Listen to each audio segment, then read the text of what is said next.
Good afternoon, T-Wolves. Mr. Quentin here with what we did for today, Wednesday. Sorry about that. Wednesday, November 18th, 2020. That's right, folks. We are going to go over what we did today because there was no video for yesterday because yesterday we merely continued our discussion of philosophy, going over what is right and what is wrong. I would encourage you to go and look up the Trolley Problem on YouTube. There's lots of great videos about it, and that's kind of what we use to discuss the idea of what is right and what is wrong. And we just kind of looked at how we really come to our conclusions on right and wrong based on the fact that it depends on the situation. It depends on what's happening. It depends on the factors or the variables involved.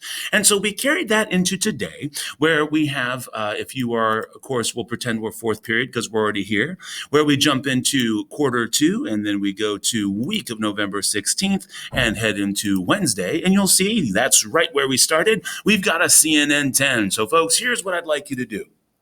I want you to go ahead and click on that CNN 10. You're going to go ahead and jump in. You'll see that there is a video here. It's the attachment that you can do so that you can watch the CNN for today.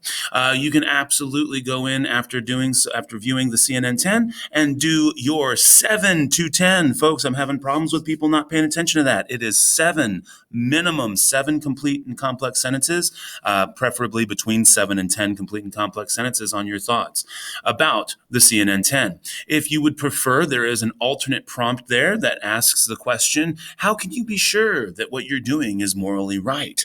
If you would prefer to write about that, you certainly can. Remember, those sentence stems are there for you if you need them or if you want them. You do not have to use them, but you do have to give me a minimum of 7 complete and complex sentences.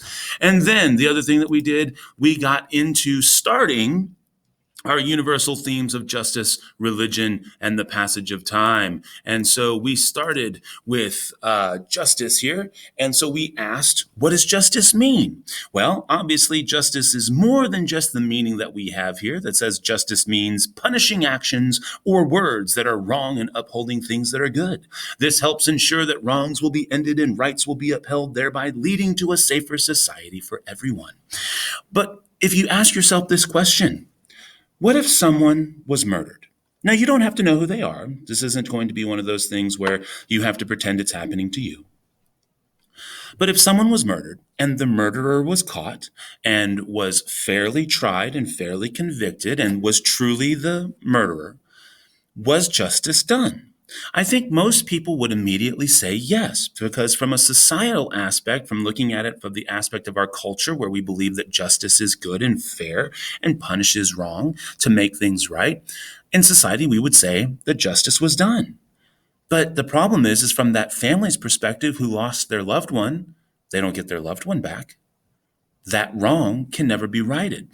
So was justice done according to the family? Maybe you'll still say yes. Maybe now you'll say no. Maybe just like we discovered yesterday, sometimes it just depends.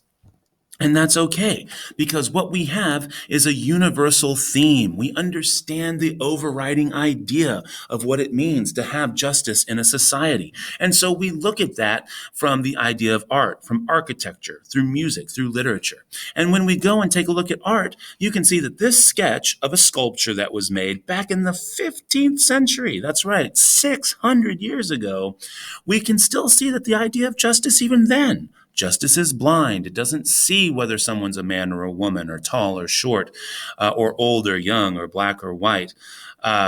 It doesn't care. Justice doesn't care. Justice has the scales of truth, the balance. We care about that, and we've cared about it. That's what makes it a universal theme. If you take a look at our architecture, that's right, buildings can reflect that, because here we have 1, 2, 3, 4, 5, 6, 7, 8 pillars up in the front.